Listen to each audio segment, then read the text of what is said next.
Hey guys, the name's Clover, and we're finally finishing off the Everything You Need to Know Before Chapter 3 and 4 series. Today we're going to go over Chapter 2, but before that, if you haven't already, please subscribe. I'm trying to get to 500 by June 10th, and everything helps. Anyway, on with the video. Okay, the next section I'm going to go over is the important characters to Chapter 2. Like Chapter 1, there's not too many important characters that deserve their own section, but here are the few that I think do. First of all, Chris Streamer. Chris is still shown to be antisocial and under player's control. Also, Chris still looks up to Susie in this chapter. I think more so in this chapter, as in this chapter, Susie shows more free will than in other chapters. Also, we find out Chris is rather neutral in opinion to Rousey. This is because Chris, when drinking the Rousey tea, doesn't gain that much health, and actually gains less health than they do with Noelle, who they haven't spoken to in like ages. Also, from this we find out that Chris is old friends with Noelle, although they don't seem to have talked in a while. And finally, I spoke about this in the Spamton section, but obviously a lot of Chris's predicament is related to how Spamton is treated. Next up we have Susie. Susie is no longer a bully at all and rather friendly throughout the whole chapter. While we still get more information about Susie having a bad home life, like in the ending where she fakes calling home. Also, Susie begins by wanting to hide all of the information from Noelle, but as it goes on, Susie begins to wish that they could bring Noelle on more adventures. And finally, we begin to see Susie become even more independent from the player than we did in Chapter 1, with Susie being able to choose options on her own, and also not needing you to act for her. Then of course we have Rousey. Rousey's no longer lonely, but Rousey has begun to lie by omission a lot in this chapter. They still know all about the game mechanic and know of the player, but in this chapter they're much less important as they keep on being ignored by darkness and also lightness in the cyber world. Then we have Noelle. First of all, Noelle is a character who's very easily manipulated, especially on the Snowgrave route, allowing you to push her to do worse and worse things.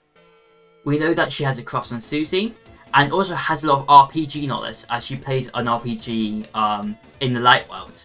She also doesn't ever get to know Rousey, which is why in the tea thing, she actually only gets 50, which is the lowest she can get from someone else's tea. She's also shown to be Queen's favourite liner, and also misses her sister a lot. Then we have Bardley. Bardley tries to make himself look smarter than he is, as all of his ego is built upon him being smart, but this then means that he has a much more fragile ego. He also gains feelings for Susie as the chapter goes on. He is tricked by Queen, and also saves the fun gang at the last minute. And of course, finally, we have the main boss of the chapter, Queen. She doesn't really know what she's doing, and she cares about Noelle, but doesn't understand what she needs. This is because she wants to make another Dark World, because she thinks the world becoming darkness will mean she can help all Lightners, but she doesn't realise the roaring will happen. She also is shown to dislike Bardley for no real reason, and she isn't actually evil, unlike King in that chapter, where he was shown to be evil. But other than that, that's all the main characters we need to go over. Next up, we're going to talk about the Light World.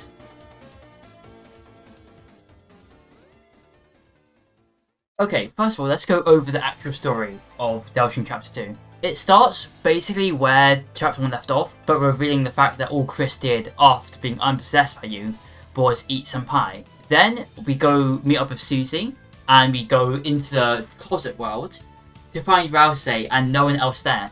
Rousey then tells us to go out of the closet into the unused classroom and then take all the items from it and bring it in there to bring all the darkness back. Then we go to study in the library, at which point we find that there's Dark World in there. Noelle gets kidnapped. We go after her and meet up with Rousey. Then we have a few more interactions with Queen, who's the new antagonist, before meeting Sweet Cabin Cake, who is a small mini-boss. The only important thing about this is the fact that Susie and Rousey both learn S action and R action, which are ways for them to do acts without Chris telling them to. Then after this, you end up finding a roller coaster, where you have your first battle against Bardley, also revealing the fact that Bardley's on Queen's side, because he wants to make a smartopia and a world for all the smart people. After this, you end up in the Trash Zone, where Susie and Rousey split up from you, and you meet up with Noelle, who joins your team. After a bit of exploring, you end up battling Bardley. After defeating him, he goes away. Then you end up finding Queen, who puts you and disguised Noelle in her car, and then you get out to go clear the road, at which point you meet Spamton. Spamton is actually the secret boss of this chapter, but at this point, this is just something you'll find on any normal playthrough. And then you talk to Spamton and spare him. He tells you to meet him at his shop in the Trash Zone. Then you meet back up with Queen and Noelle after clearing the road.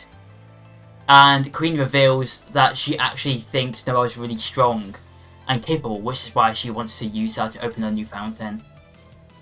Then you meet back up with Susie and Rousey. And after a bit, you end up getting captured by Queen, and Noelle and Rousey are taken away. Then you're locked up like in chapter 1.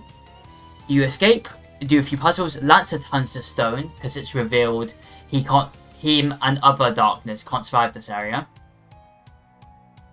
So then you explore a bit further to find the fact that Bardley is now against Queen and has a plan to help Noelle escape, but Susie needs to go with him for a bit, leaving you and Rousey on your own. Then you have the whole Tunnel of Love sort of scene. There's not too much story importance to that. Honestly, if you want a more in-depth look at that, I'd recommend going to my ship video. But after this, there is a little bit longer, and you find out what Susie's up to, and it's a very just like sweet scene between Susie and Noelle and the Ferris wheel, which is then interrupted by Bardley. Then you go and fight Queen, who has captured Bardley and also Noelle, and uses Bardley to attack you by plugging him in with one of the sub-plug sockets she uses. Then, after defeating her, Bardley stands up to her, and then she runs away, at which point you have a final battle where she's in a mecha form. After which she finds out the fact that opening a fountain would be bad, because according to the prophecy, a roaring will happen. Interestingly, this part of the prophecy hasn't been brought up to this point, but Rousey only did when it was necessary. Here's that prophecy now. Then, you go back to Light World, at which point you and Susie explore the Light World before going back home. And you then Chris turns off the TV, opens the door, slashes a tire, causing Toil to call the police, and opens the Dark World themselves. And that's the story of chapter 2 very fast. Obviously there's a lot more that happens, but those are just the big points of it. But there's also the Snowgrave route, which the only difference is, once you meet up with Noelle, you have to get her to freeze every enemy she encounters. Also, there's a lot of romantic undertones in the scene. And then eventually it ends with you using a spell called Snowgrave after Spamton sells you a new ring called the Thorn Ring. And you use it on Bardley, killing Bardley, presumably. Most of it's the same, other than you don't get to see the scene between Noelle and Susie. Also, it's implied that some more stuff happened in that scene. Probably because Bardley didn't interrupt them. Then you just go fight Queen, but it's revealed faster that it isn't going to happen. And then the only other difference is in the Light World, Bardley doesn't wake up, also you can freak out Noelle by wearing her watch.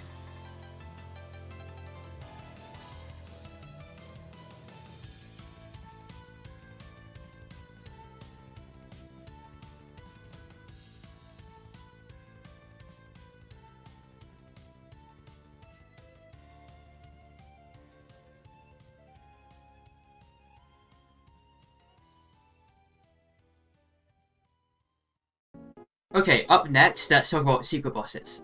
namely Spamton G Spamton for this chapter.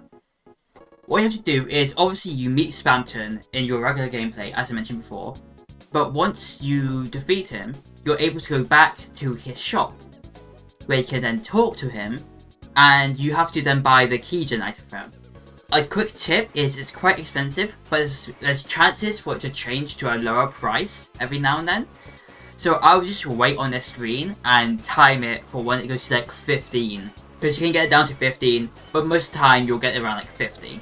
Then you take this keygen, and you take it to Queen's Mansion, where there will be a locked green key symbol, and you will have to use the keygen on it to enter the Queen's basement. At which point you will then go to this machine, and you'll have to then take out the card that's in it, which you then take back to Spamton, transfer him onto it. But before you do this, make sure you've bought everything you want from him, because it will completely remove the shop. Then you have to put it back in the machine, at which point you're able to fight Spamton G Spamton. Then finally you can go back to where his shop was after defeating him, where the Addisons will tell you the story of Spamton, which goes, at one point Spamton was a failing businessman, but he started getting phone calls, at which point he started gaining massive success and becoming one of the best salesmen in the whole area. At which point he cut off most of his friends, as he didn't see them as useful anymore. He even moved into the Queen's Mansion.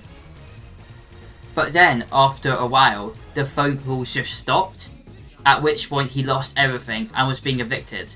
One of the Addisons wanted to check on him, but found nothing but the phone hanging on the end, and he said that it was playing nothing but garbage noise. Interesting, in this chapter, the line of dialogue played when you try to use your phone in Dark World changes from "it's nothing but static" to "it's nothing but garbage noise." And as that sound is this sound, which is obviously the Gaster sound, meaning that the person talking to Spamton was most likely Gaster, which is the same as Jebel. Right, next let's quickly go over the Light World. There's not too much I want to mention in this area, but here's a few things that are continuation of the chapter 1. First of all, you can continue talking to Rudy and found out he's going to go to church the next day during the festival. Also, find out more about Noelle and her crush on Susie. Noelle also freaks out about Susie being there, but also we can see her sadness about her dad's growing issues. Then Sans is now actually running the supermarket, although he says he's only janitor. The egg you get in this chapter you can unsteal here, adding to the egg pile. And Sans actually lied about his brother in chapter 1, and you don't get to hang out with him. We get to have a few interactions with Toriel and Asgore. I know these are the wrong sprites, I couldn't find the right sprites. I don't know why, my Google is just being really slow right now. In the supermarket, we get a conversation between them, and first of all it's Toriel and Sans showing off their chemistry. But then Asgore comes in, and it makes it awkward, causing Toriel to leave. But we do get to see that Sans and Asgore are on at least friendly terms. And finally, Onion-san reveals that the thing they wanted to show you was that there's a song coming from underwater. And they say it isn't a new song, but they're going to investigate the sea for it and come back the next day. That is all of the Light World stuff I want to go over. Now it's on to the post-Deltarune Chapter 2 stuff. And that will actually be the end of this video. I know in past videos I've gone over the stuff that happened after it came out. But honestly, if you've been keeping up with this series, you know how much hell it's been through. And at this point, I do want to get it done, but I don't want to sacrifice quality to get it done. So I'm okay with just having a little bit less to it, if it means that the quality of the video stay the same. Obviously, my next video will be on Deltarune Chapter 3, as my playthrough for it should come out the day after it comes out on June 5th. So, I'll see you guys on June 5th. And again, if you can subscribe, this project, for anyone who doesn't know, this video, the video before and the video before it will almost be one video uploaded over a week ago. But because of how long it is, like I think over an hour and 20 minutes, which is the longest edited video I've ever done, my last edited video of this style was only 30 minutes long, or like 25 minutes long. So most of these videos are longer than my longest fully edited video. So if you could subscribe, it means a lot. And I'll catch you when Chapter 3 is out.